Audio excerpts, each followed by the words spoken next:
Então, a responsabilidade de abrir sempre uma semana, um evento, é muito grande, né? Porque a gente ainda tem que tomar o cuidado de não entrar no tema dos outros, né? Então, às vezes é melhor fechar. Que aí tá liberado. Mas, e o tema hoje que a gente vai conversar é sobre, o capítulo é o 9, né? Bem-aventurados os mansos e pacíficos. E eu vou falar na primeira parte ali, que é sobre injúrias e violências. Mas eu não gosto de falar de coisa negativa. Então, eu vou tentar trabalhar o tema por um lado um pouco mais reflexivo, mas voltando a nossa atenção para a oposição, né? Para a amorosidade. E é muito interessante porque a gente pensar, né? Jesus tem, de acordo com a Bíblia, se é católica ou se é evangélica, 8, 10 bem-aventuranças, que é o início do Sermão do Monte. O Sermão do Monte é muito mais longo do que isso. Mas a parte das bem-aventuranças, Jesus traz para a gente como uma receita de como evoluirmos, de como caminharmos para chegarmos à condição de espíritos puros, que é a nossa destinação. E para cada bem-aventurança, ele fala, bem-aventurado tal tipo de pessoa que vai herdar alguma coisa, que vai ter uma resposta, um ganho, né? E no caso dos mansos e pacíficos, ele diz, né, que herdarão a terra e serão chamados filhos de Deus. São duas bem-aventuranças diferentes que estão unidas na mesma. Em Mateus, o Sermão do Monte Mateus tem 3 capítulos, é o 5, 6 e o 7, e é logo no comecinho lá, tá no 5:4 e 5:9, né, essas duas bem-aventuranças. Então é interessante nós pensarmos o que significa ser manso e o que significa herdar a terra. Porque o que a gente vê, de um modo geral, é as pessoas querendo sair do planeta, né, e morar em outro lugar. E nós vivemos uma época na história da humanidade que é ímpar. Todas as grandes fases de queda moral, a humanidade teve grandes ganhos qualitativos na fase posterior. Então, quando nós pegamos o fim do Império Egípcio, o fim do Império Grego, o fim do Império Romano, né, nós vamos percebendo quanto houve de evolução. As pessoas costumam chamar, e a história está corrigindo isso ainda bem, que a Idade Média, né, que é a época das cruzadas, da Inquisição principalmente, era conhecida como a Idade das Trevas. Só que durante isso que se conhece, como se chamava de Idade das Trevas, houve grandes desenvolvimentos que muitas vezes nós não sabemos. Por exemplo, o arado foi inventado na Idade Média. Uma ferramenta que é usada até hoje, não importa quanto ela evoluiu e foi mecanizada, automatizada, o arado é fundamental ainda na agricultura, né? Ele evoluiu, mas é um arado, né? E o que acontece na Idade Média é uma época em que o homem se volta para o seu interior. Por cerceamento religioso, por N motivos, mas é um período em que ele tem um ganho de autoconhecimento fantástico. Porque ele sai de lá pronto, né, para uma nova fase que veio com o Renascimento. Né? É a fase de luz, né? As artes explodem, a beleza, volta-se muito lá para os conceitos gregos, da época de Sócrates. Então, nós começamos a perceber que a história é sempre cíclica. E sempre que nós avançamos, nós retomamos alguma coisa do passado que era bom. Por quê que eu estou falando isso? Porque aprender e aplicar os ensinamentos de Jesus não é uma coisa muito tranquila. Nós sabemos tudo de cor. Há 2000 anos? Não, há muito mais. Porque Jesus veio consolidar um conhecimento e ajustar a uma população, a uma civilização futura. Porque o conhecimento da lei divina, ele, né, ao contrário do que acontece com a lei material, as informações que nos vêm sobre a vida do espírito, a nossa relação com a divindade, elas sempre estão à nossa frente. Porque elas têm relação com moral e com ética, principalmente com moral. Moral é meta. A minha meta tem que estar no futuro, a minha meta não é presente. Por isso a moral é evolutiva. Além de ser cultural, de acordo com os países, né? Mas pensando na moral absoluta, a moral divina, a moral como bem, ela é evolutiva porque nós só vamos estar moralizados quando nós somos espíritos puros. Até lá nós estamos a caminho. E nesse a caminho, nós vamos adquirindo e expandindo o nosso nível de consciência. Então, sempre que nós vamos nos aproximando de algumas metas, a meta dobra. É uma piada feita, né? Só que essas metas são previstas, tá? A gente prevê essas metas e dobra. Triplica, não importa. Vai lá. Então, nós avançamos porque nós temos o potinho de ouro. Vocês lembram dessas historinhas de criança, né? Pote de ouro no fim do arco-íris. Então, que tamanho é o arco-íris? Né?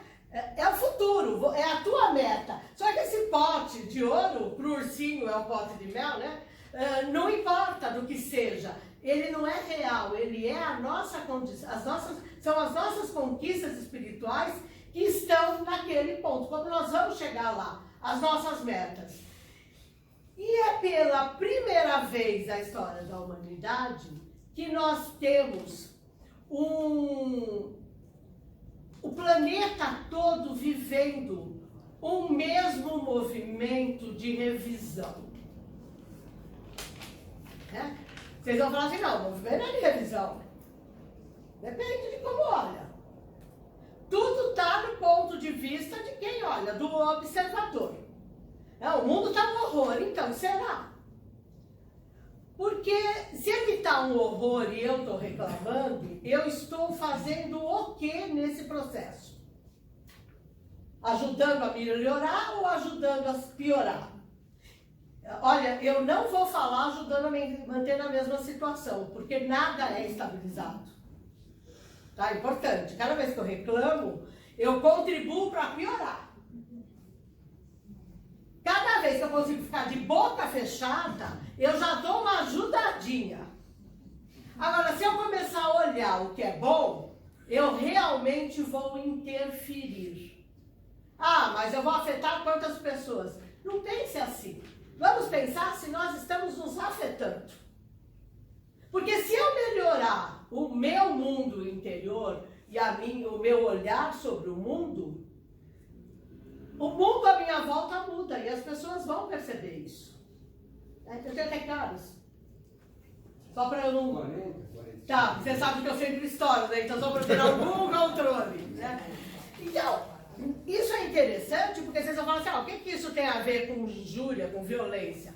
Porque numa época de grande transformação, nós sempre vamos ter muita violência, muita agressividade.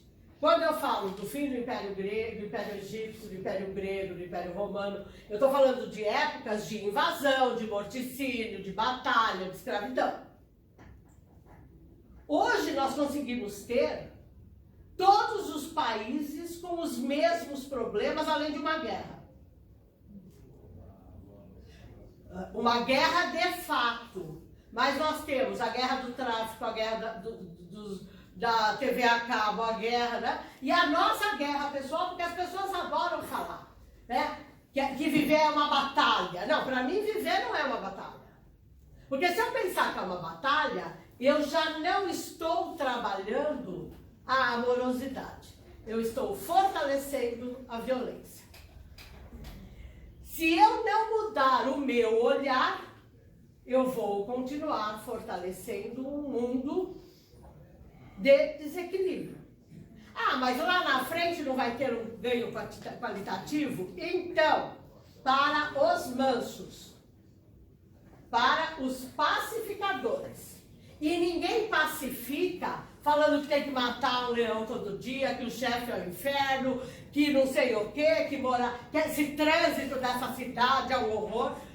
Com essas coisas, nós nunca vamos conseguir apaziguar nada. Ou vamos? Consegue? Acho que não. É a minha experiência. E o que tem me espantado demais nesse momento é que eu vejo os espíritas defendendo violências e praticando violências. Você entra em páginas de Facebook, de espíritas públicos, e eles tendo partidarismos políticos agredindo os outros que pensam diferentemente dele. Hoje, num grupo de um centro espírita que eu faço parte, esses grupos de palestrantes de centro, uma pessoa pediu vibração para a guerra na Ucrânia, porque por causa da destruição dos monumentos, e postou lá um prédio lindíssimo. Uma das pessoas, só tem expositor no grupo, tá? Só para situar bem, assim. Né? Uma das expositoras falou assim: essa gente é tudo paranoico. Essas pessoas não encarnam mais. Esses espíritos, desse jeito está escrito, não vão mais encarnar. Porque vocês não veem, o número de nascimentos já está diminuindo. Em São Paulo diminuiu 10%, sei lá.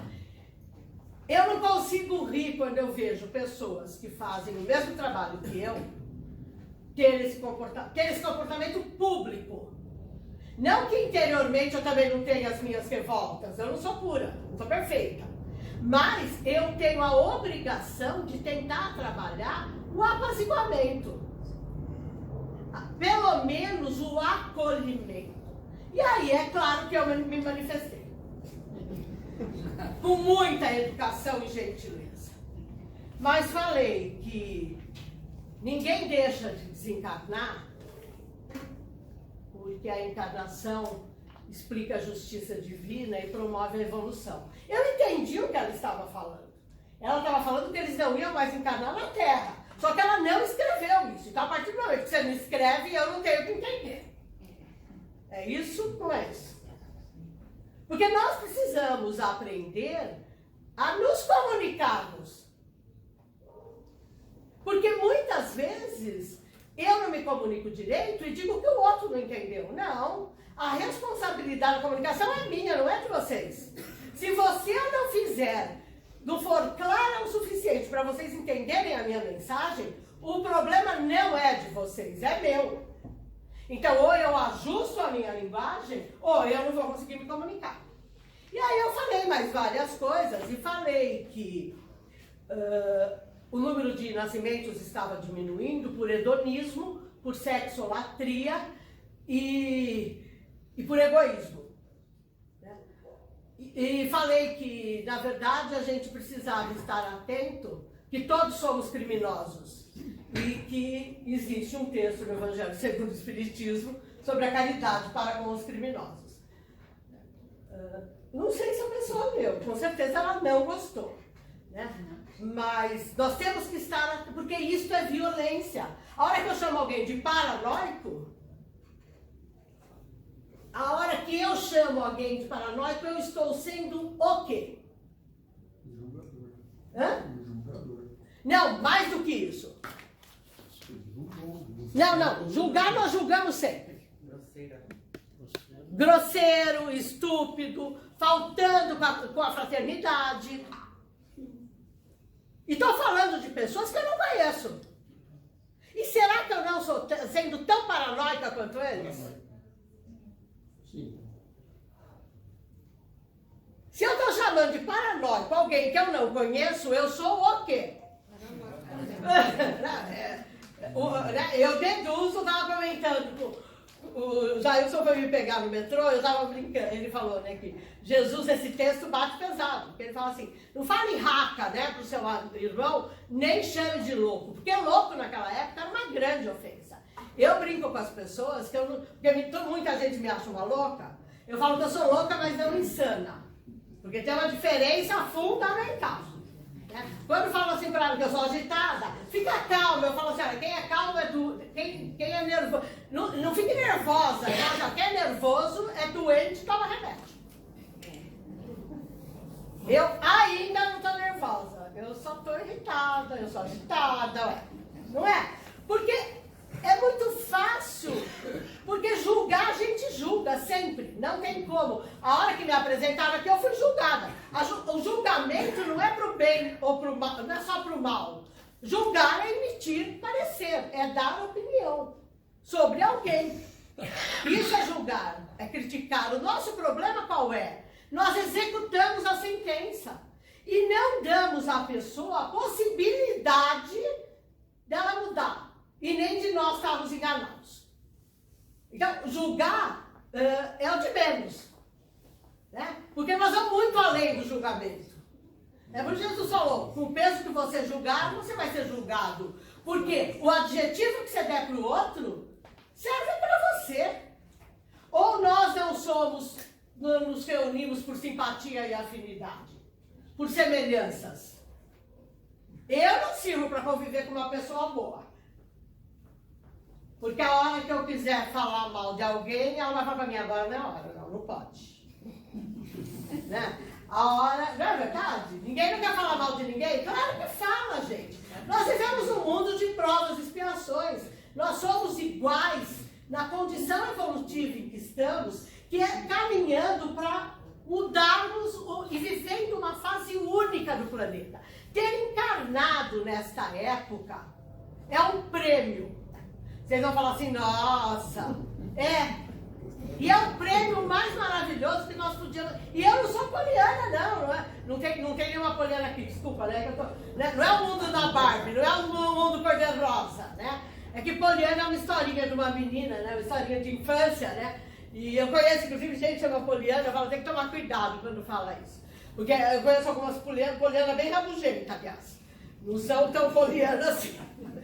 Mas a gente tem que tomar muito cuidado, porque se nós não estivermos atentos a esse processo e não tirarmos deste momento especialíssimo que estamos vivendo os aprendizados devidos, pode ser que nós tenhamos que sair da Terra e não os outros. Porque enquanto eu fico preocupada em apontar o defeito do outro, o outro está vivendo a vida dele. Ah, mas ele só está fazendo besteira. Então, e eu estou fazendo o quê? O bem? Não. Eu estou cometendo injúrias e violências. Ou eu ofender uma pessoa e julgar uma pessoa com peso pesado, sem a conhecer, não é uma violência. Quantas pessoas, a gente fala assim, não, eu não mato mais. Nós não matamos mais fisicamente. Quantas vezes por dia vocês matam algumas pessoas? Quantas vezes nós já matamos aquela figura chata? Não é? Ou não? Ah, não, mas ninguém viu. Será? Será que os espíritos não veem? Ou a gente só pensa na violência material, na violência física. E a escravização mental? A paixão. O que a paixão faz conosco? Nos cega. Hã? Nos cega. Não, esquece o cegar. Né? Porque às vezes você está com o olho aberto até demais. Né? Porque você não dá folga para o outro, não é isso? Né?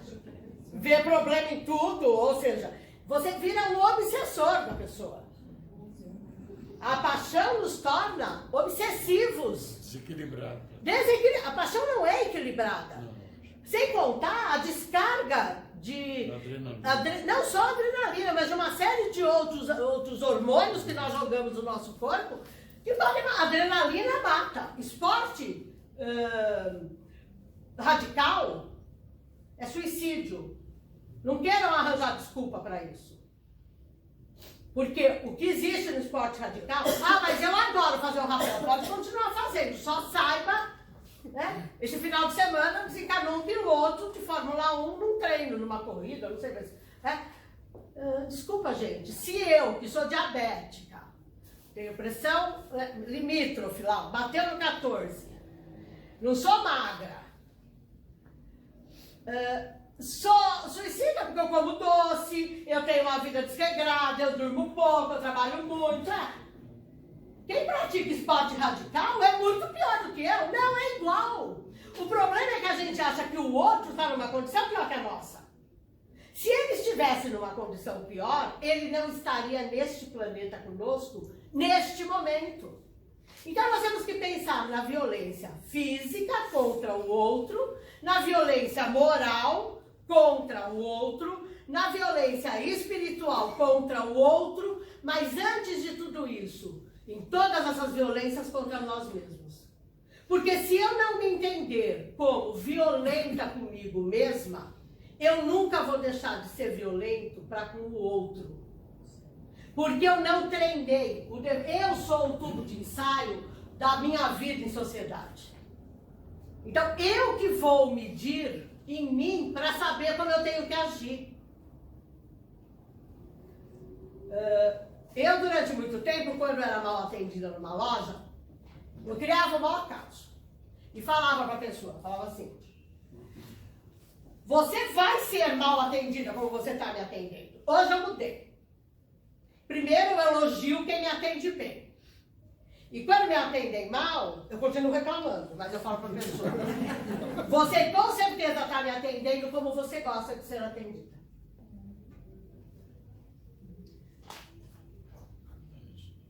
Se ela não percebeu o que eu falei, problema dela. Eu sei que eu estou agredindo. Mas, de repente, a pessoa acorda, né? Porque ninguém tem culpa de ter que trabalhar. Aliás, sem trabalho ninguém tem nada, né? E o trabalho é o maior presente que Deus deu para nós. O trabalho nos afasta de uma série de situações complexas que a ociosidade favorece muito. A ociosidade também é uma violência. A hora que eu quero ficar deitada 10 dias sem fazer nada, eu estou violentando o meu corpo e a minha mente. Porque eu quero parar de pensar. E como espírito, o pensamento é um dos principais atributos que eu tenho. Nós vivemos numa sociedade em que as pessoas têm preguiça de pensar. E não são educadas para perguntar. Então, as pessoas não sabem responder perguntas porque elas não sabem fazer perguntas. Quando a gente fala, alguém quer perguntar alguma coisa? De modo geral, ninguém quer perguntar nada. Porque as pessoas perderam esse costume. Sendo que a minha geração não se perguntava nada. E quem perguntava era um chato. Né? A geração atual, eu estou falando de metodologia de estudo, de ensino, né? Hoje o método de ensino, além de ser participativo, ele constrói o conhecimento em conjunto. Então tem alguma coisa errada a partir do momento que nós não estamos ensinando as pessoas a pensarem. Acontece que ensinar a pensar é algo que não interessa para ninguém. Porque a hora que o outro começa a pensar, ele vai aprender a discordar de mim e vai começar a perceber tudo que eu falo e não faço. Educação não convém a governo nenhum do mundo. Aí vocês vão falar assim, mas na Coreia, cuidado.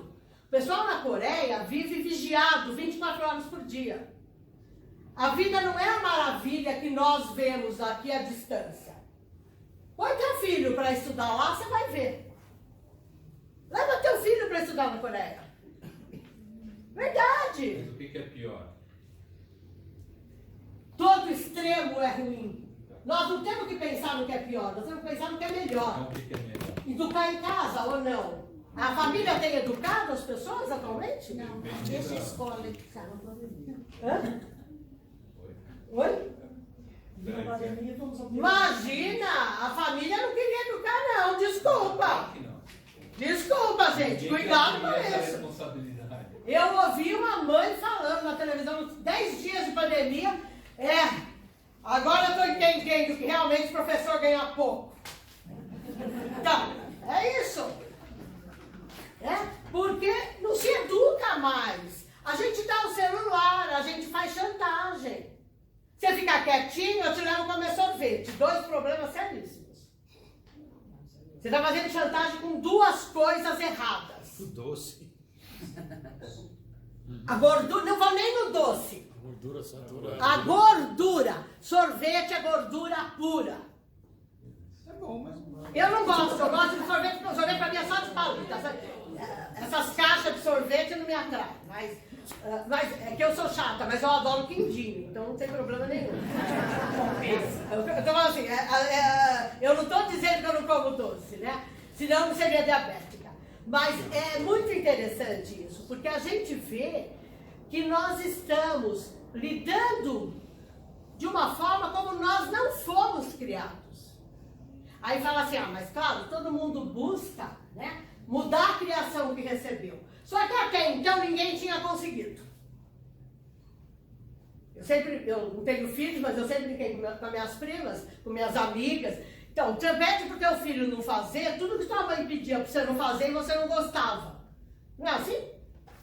Eu tenho uma amiga que diz que quando você tem um filho, na hora do parto, a hora que a criança chora, você recebe um manual. Você virou mãe. E que é uma confraria em que todas têm o mesmo comportamento. Né? E ela teve um filho, e a gente estava sem se ver há uns 20 anos. Aí eu a encontrei, ela falou que tinha tido um filho. Eu falei, nossa, você recebeu o manual? Eu só fiz essa pergunta. Ela falou, mas é óbvio, como você acha que eu educo meu filho? Fazendo tudo que eu criticava na minha mãe. Hoje conseguiu-se um milagre. Não é? Dá para os avós educarem, e os avós não têm nada com isso. Aliás, não tem nem paciência, saúde, né, e outras coisas mais para criar neto. E não tem a responsabilidade do filho é dos pais, não é dos avós. Ou então para a escola. Vocês vão falar assim, você está destruindo a sociedade. Não, gente, eu não estou destruindo, eu estou alertando. Ou isso não é uma violência com a criança? Mas a escola não é para educar. Não, a escola é para dar ferramenta, ela instrumentaliza. Educação vem de berço. Educação vem de berço, vem de casa, vem do lar. E chantagem não é educação. Chantagem é violência, está prevista no Código Penal, da cadeia, ou não? Quem nunca viu criança batendo em pai e mãe? Na minha época, você não fez isso, né? Que bom pra você. E na minha época não fazia mesmo, porque qualquer coisa era assim, senhora, né? Era assim a coisa. Não, mas não pode bater. Eu não estou falando que tem que bater, você não precisa. Como que se educa? Conversando. Quem tem tempo? Conversar dá trabalho, né, gente? Toma um tempo, ainda mais quando a criança está lá pelos 5, 6 anos, você fala assim para ela, você não pode fazer isso. Por quê? Porque não pode. Não, mas por quê? Essa idade é ótima. A gente reclama tanto da idade do porquê que nós ficamos adultos e esquecemos de falar porquê. Eu continuo sendo uma criança nesse sentido. Porque cada vez que falam assim pra mim, olha, aqui a coisa é desse jeito, eu falo assim, por quê? Não, porque sempre foi assim. Então vai embora, porque não é lugar pra mim. Se a vida é evolutiva, a doutrina é evolutiva e o espírito evolui, como eu posso defender algo que sempre foi assim? Então, a educação tinha de mudar? Tinha. O problema é que nós, para mudarmos as nossas mudanças, nós vamos de um extremo para o outro. Onde está o ponto no equilíbrio? E em todas as grandes transformações, nós saímos de um ponto e vamos para outro. Aquilo que o pessoal fala, ai, né? Minha vida mudou 180 graus, ou seja... Ele causou. Agora, quando muda 360, a pessoa só se enganou. Continua. Porque não, está idêntica, né? Ela não saiu do lugar, ela acha que ela mudou. Né? Tudo isso que eu estou falando tem a ver com níveis de violência. Para nós e para o outro. E para nós herdarmos a terra, nós temos que ser mansos. Ser manso não é ser vaquinha de presépio e concordar com tudo, não. Eu vou pegar a definição aqui que é melhor. É ser afável, está no Evangelho, tolerante, não se irritar com nada. Estou excluído. Não, imagina, o afável eu já dancei. Não, eu já danço no primeiro, né? Eu sou afável mais ou menos, né? Depende da resposta que me dá, a afabilidade desaparece. Eu digo que eu não sou proativa nessas coisas. Eu sou reativa. Mas também quando eu reajo, sai de perto. Entendeu? É isso. Né? Quer no trato formal, quer interiormente. Nós somos afáveis. Olha, gatinho! Nós somos afáveis conosco mesmo? Quantas vezes a gente chama de burro, de lerdo, de babaca? Ninguém nunca se chamou dessas coisas? É uma afabilidade incrível. É fantástico isso, né? Gente, nós somos o ser inteligente da criação. Essa é a definição de espírito. E está lá no livro dos Espíritos. Eu fico, às vezes, procurando onde está a minha inteligência. Porque eu sou o ser da criação. A inteligência está se desenvolvendo. Né? Então, tem horas que não tem nenhuma inteligência nas minhas reações. Né? O pessoal fica falando em comunicação não violenta, em inteligência emocional. Eu dou muita risada com essas coisas. Porque isso são teorias que estão em cima do amar ao próximo como a si mesmo. Gente, desculpa. Não precisa. Você é psicóloga por acaso? Não, que bom. Tem algum psicólogo aqui? Não me matem. Depois disso, se tem, não vai falar. Não, pode falar, não tem problema. A gente fica criando terminologias novas porque acha que as coisas são velhas. Se eu não aprendi, elas são novas. Às vezes tem que explicar de mais de uma forma, né? Não, mas não precisa mudar o nome para explicar de uma forma diferente. Você dá exemplo. Você é o exemplo, né? Eu sou o exemplo que não deve ser seguido. Depende do nível de percepção que a pessoa tem. Não depende. Se eu dou o exemplo que não deve ser seguido, eu não tenho direito de falar para ninguém fazer o que eu acho que deve fazer. Não, tudo bem. Mas quando você dá o exemplo, a pessoa pode não perceber que você está dando o exemplo. Problema da pessoa, eu estou fazendo a minha parte.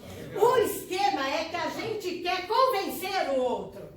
E convencer o outro é uma violência à consciência do outro. A liberdade. A liberdade e a consciência. Tá? As coisas não são simples. Aliás, são muito simples. Se nós deixarmos de lado o egoísmo, o orgulho, a vaidade e a certeza de que nós somos o ser inteligente da criação, o outro é qualquer coisa. Da onde vem preconceito? Da arrogância, do orgulho, do fato de eu me considerar um ser especial. Nós somos seres humanos que gostamos de privilégios. Nós queremos ser tratados com deferência. Protagonismo, né? Protagonismo é o de menos. O duro é se não me fizerem as honras da casa, o que eu faço? Né? E aí a gente fala assim, não, mas perante a lei todos são iguais. Não pode ser igual se eu quero privilégio. Cada vez que eu quero um privilégio, eu estou tirando do outro o direito da igualdade. Eu estou cerceando a liberdade do outro para que eu tenha privilégio. Toda vez que eu vou pedir um favor, um sorrisinho e assim, minha querida, é corrupção. Ativo. Vocês vão falar assim, nossa, ela é dura. Sou, porque não dá mais pra gente ficar achando que ser humilde é ser pobre. A pessoa tá morrendo de fome, morrendo de orgulho e vaidade, e a gente fala assim, ah, ele é humilde. Não! Humildade não tem a ver com isso. Nós precisamos começar, nessa fase de transformação do planeta, sermos participantes efetivos dessa transformação. Senão, nós não vamos herdar a Terra. Porque herdar a Terra é poder continuar vivendo na Terra. Então, quem está querendo mudar de mundo, fica esperto. Porque não vai mudar para melhor, tá? Desculpa informar isso, porque o melhor vai ser aqui. E os sinais são evidentes. Nunca o planeta, ao mesmo tempo, teve todos os países em situações complexas, delicadas, crise moral, crise econômica, crise financeira, tudo. Altíssimos índices de suicídio. Eu estava conversando com um amigo, ele é espírita, ele morou no Uruguai 4 anos, e o Uruguai, eu não sabia, ele também não sabia quando chegou lá, é um país extremamente materialista. E o índice de suicídio no Uruguai, segundo ele, é assustador. Um país desse tamanhinho. No Japão, o índice de suicídio é assustador. Na Suécia, na Dinamarca, na Noruega, o índice de suicídio é assustador. O que está faltando para as pessoas? O suicídio não é autoviolência. Tem crianças de 5 anos se suicidando. Acontece que a criança de 5 anos não é uma criança de 5 anos. Ela é um espírito imortal encarnado num corpo de 5 anos. E que, como todos nós, quando tínhamos essa idade, é um gênio. Ninguém aqui foi criança que não era inteligente. Foi? Porque a criança vem preparada para o futuro, ela não vem preparada para mostrar. Tanto que chega aos 20, 25 anos, a inteligência acaba. Eu fico procurando a minha. Eu virei o ser da criação. A inteligência está em desenvolvimento, né? É isso. Nós estamos no ápice da nossa evolução. Nosso ontem era muito pior. Só que se nós não fizermos a nossa transformação para mansuetude e para pacificação, nós não vamos conseguir evoluir no ritmo que precisamos. O tempo é curto. Eu não sei se... Eu vou até tomar a liberdade de ler um texto meio longo para vocês. Eu não gosto muito de fazer isso, mas é que é um pedaço do último capítulo da Gênesis. Que eu acho fundamental a gente tomar consciência de algumas coisas. Porque se a gente está falando de herdar a Terra, o que é herdar a Terra? Está lá no último capítulo da Gênesis, Kardec desenha. Está desenhado. Desenhadinho, e eu vou ler o desenho para vocês. Fazer uma autodescrição, né? Está na moda. Mas herdar a Terra hoje é uma questão de foro íntimo.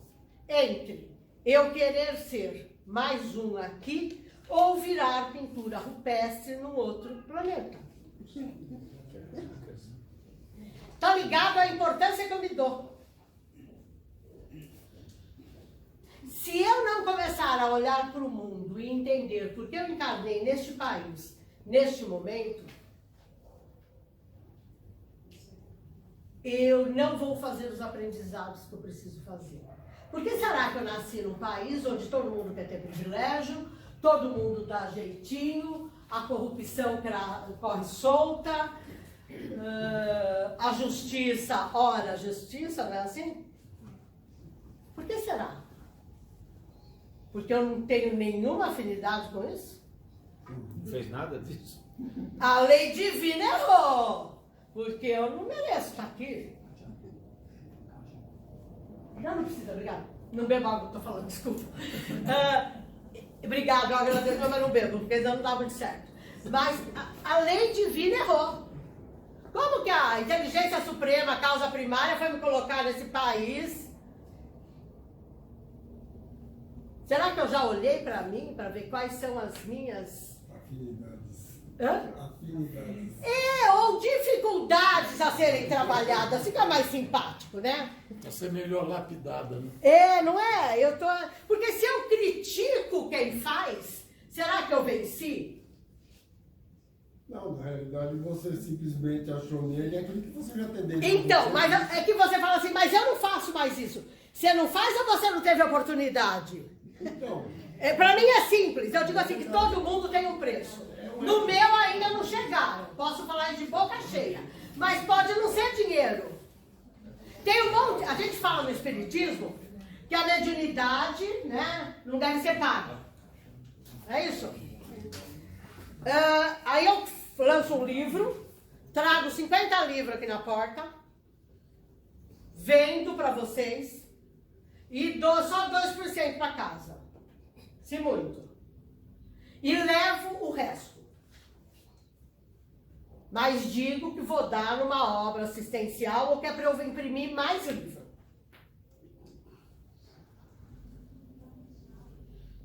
Eu estou cobrando ou não? Eu venho aqui, mas eu quero que a casa tenha no mínimo 100 pessoas. Eu quero que preparem um lanche para mim no final. Eu estou cobrando ou não estou cobrando? Percebe? O preço não é obrigatoriamente este. O exigir prestígio é preço. O exigir atenção é cobrar.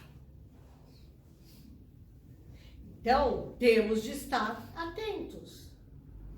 Porque a gente fala que Jesus nunca cobrou, mas eles trabalhavam e tinham dinheiro. E o tesoureiro era o Judas, porque ele era um homem de finanças. Eles pagavam imposto quando entravam em cidade, eles tinham despesas, eles pagavam tudo. Da onde vinha o dinheiro? De pessoas favoráveis à causa. No mundo que nós vivemos, o dinheiro ainda é um instrumento da nossa evolução, não da conquista de bens materiais.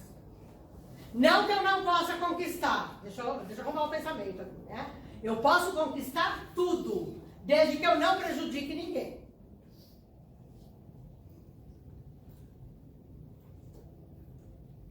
Então, a nossa realidade de hoje já é um belo avanço. E aí a gente fala que todo empresário é bandido, que empresário é ladrão. O cara gera 50 mil empregos e você xinga o cara. Quem está sendo ruim na história? O cara ou você?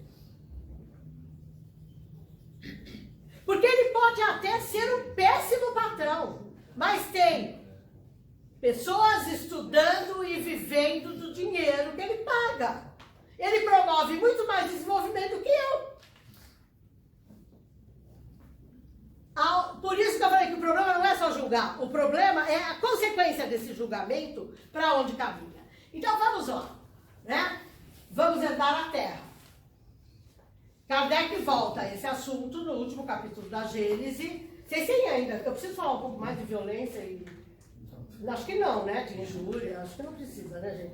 Tá redondo já, né? Que bom. Né? Então, no capítulo, são chegados os tempos na Gênese, Kardec, o capítulo tem uns 50, uns 40 itens, do item 27, 28 para frente, ele começa a falar da nova geração que vai habitar o planeta, que está chegando. E ele diz uma coisa muito legal, ele diz que a nossa geração vive um momento especialíssimo de observação da geração que parte e não volta e da geração que chega. A geração que chega são essas crianças, adolescentes, que aparecem ser mais inteligentes do que nós fomos. Mas também matam pai e mãe, né? Ah, não come carne, então, Hitler também não comia. A gente confunde alguns aspectos com moralidade. Cuidado, porque esses espíritos que estão chegando, essa geração que chega, está saindo de um mundo onde ela não pode continuar, porque ela não acompanhou a evolução daquele mundo. Ela não está vindo para cá como missionária. Ela acaba se tornando missionária a partir do momento que ela promove um desenvolvimento. Como se eu virar pintura rupestre. Né? Todo mundo assistiu Os Deuses Astronautas. É disso que eu estou falando. Virar carneirinho, né? Virar rá. Olha, né? Vai virar rá. Né? Então, não é verdade? É essa a história. Você vai ser um missionário? Claro que vai. Mas a tua moralidade está lá embaixo. Você vai exigir sacrifício de vida humana. É isso que nós não vamos repetir o que foi feito aqui. Esses espíritos vêm para cá numa fase em que eles não podem continuar lá. Então nós temos que parar de endeusar a geração que chega, mas perceber que ela depende, primeiro, de um ajuste ao novo planeta. Ela não conhece o nosso tipo de vida. Alô, ou terra? De onde quer que você tenha vindo, aqui é terra. E para você poder mudar, você tem que participar. Não adianta querer mudar sem participar. Né? A carinha que ela me olha. Não estou falando de você, eu estou falando de uma fase. Né? Tem de tudo. Né? E tem muita gente dessa geração que está aqui observando morrendo de medo e endeusando as pessoas que chegam e acabando com aqueles que desencarnam, esquecendo que seus parentes também desencarnam. Será que eles também vão? Né? Olha, na pandemia foi um horror. Eu cheguei a ver mensagem espírita dizendo que todo mundo que estava desencarnando na pandemia era espírito que estava sendo expurgado. Vocês não leram isso? Aí você fala assim, cadê a caridade? Se a mãe da figura que escreveu isso, desencarnar, também foi expurgada, né? Ah, não, minha mãe não, então. Voltamos para os privilégios. Né? É legal, eu adoro esse assunto, né? Adoro falar de privilégio, né? Voltamos para o privilégio. Mas vamos então a Kardec. Ele vai falar da nova geração e vai falar o que acontece nesse período. Eu selecionei uns trechos e vou ler aqui para vocês, me dão licença. O que distingue os espíritos atrasados é, em primeiro lugar, a revolta contra Deus. Uau! O mundo consumista tem alguma relação com isso? Ou o consumista adora Deus? Se ele puder comprar, tá ótimo, né? Pode levar Deus para casa, não tem problema. Pelo se negarem a reconhecer qualquer poder superior aos poderes humanos. Kardec escreveu isso, o livro foi lançado em 1869. 68, ele desencarna em 69. A propensão instintiva para as paixões degradantes, para os sentimentos antifraternos de egoísmo, do orgulho, da inveja, do ciúme, enfim, o apego a tudo o que é material. A sensualidade, a cupidez, a avareza. Esses vícios distinguem os espíritos atrasados. Vamos começar a fazer a nossa reflexão. Não precisa me contar depois, tá? Desses vícios é que a Terra tem que ser expurgada pelo afastamento dos que se obstinam em não emendar-se. Porque são incompatíveis com o reinado da fraternidade e porque o contato com eles constituirá sempre um sofrimento para os homens de bem. Leiam no Evangelho segundo o Espiritismo a definição do homem de bem, que eu não passo da primeira também, é uma coisa horrível. Né? Não se deve entender por meio dessa emigração de espíritos, sejam expulsos da Terra e relegados para mundos inferiores, todos, e aqui começa o consolo, todos os espíritos retardatários.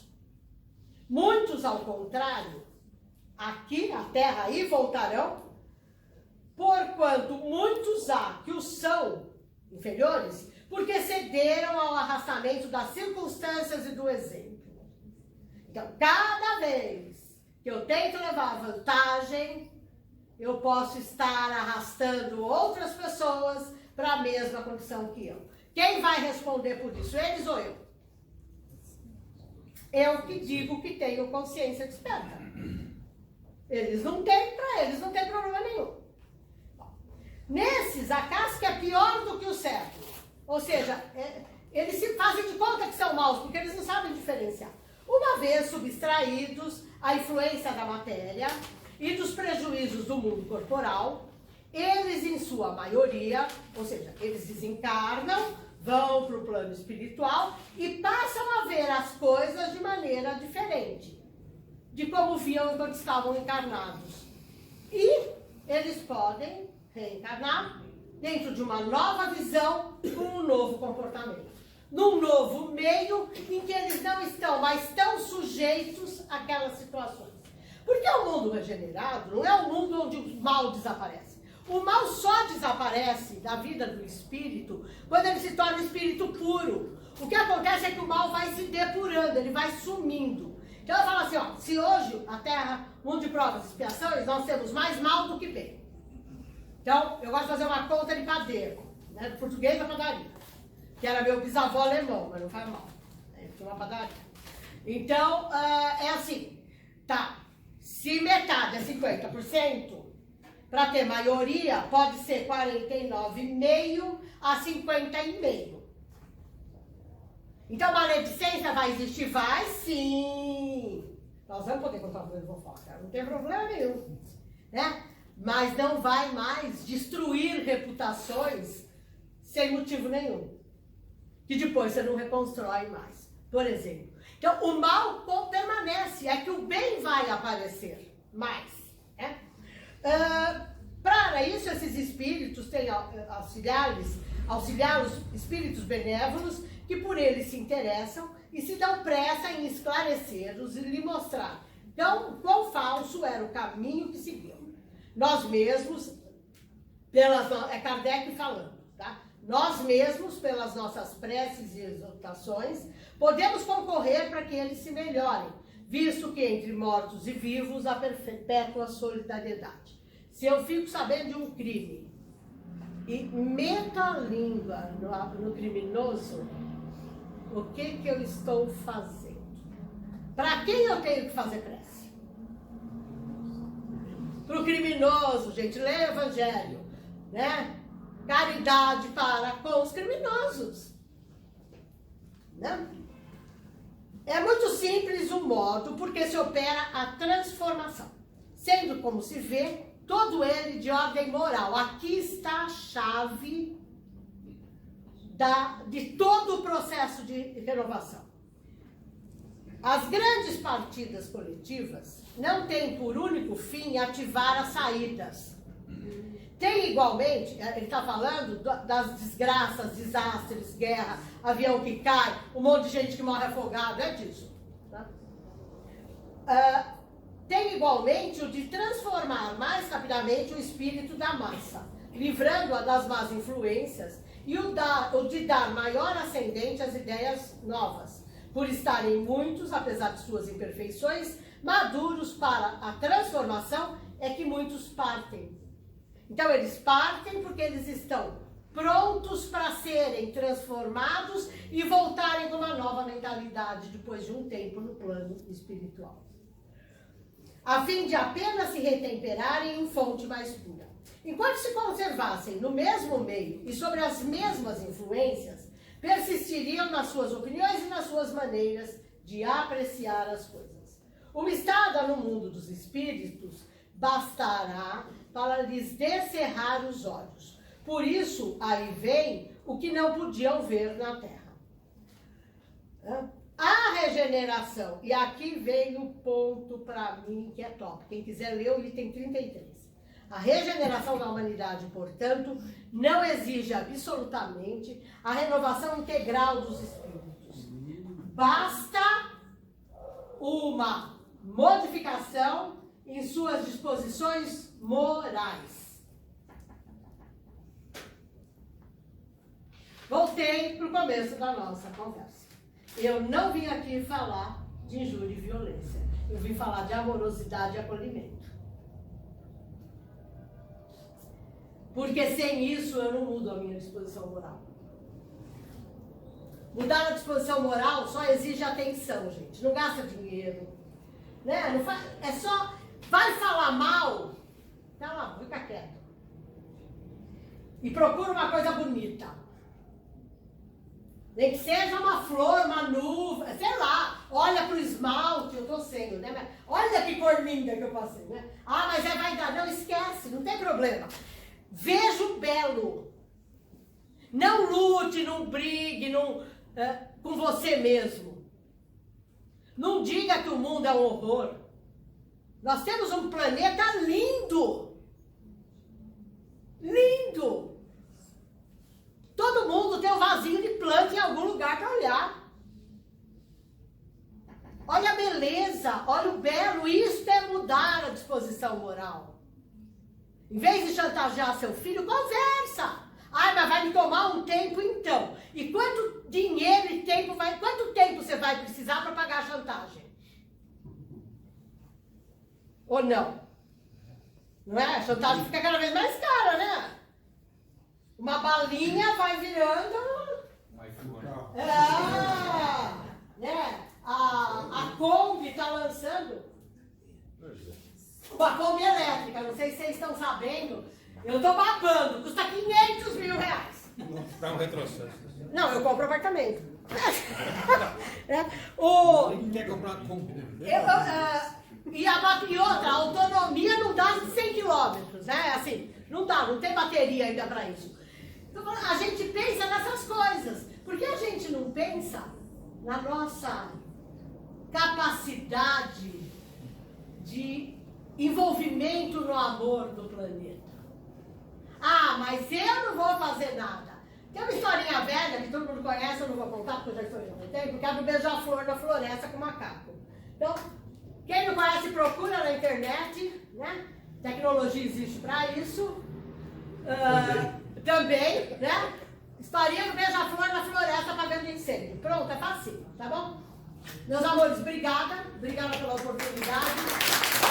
E tanto que é bom.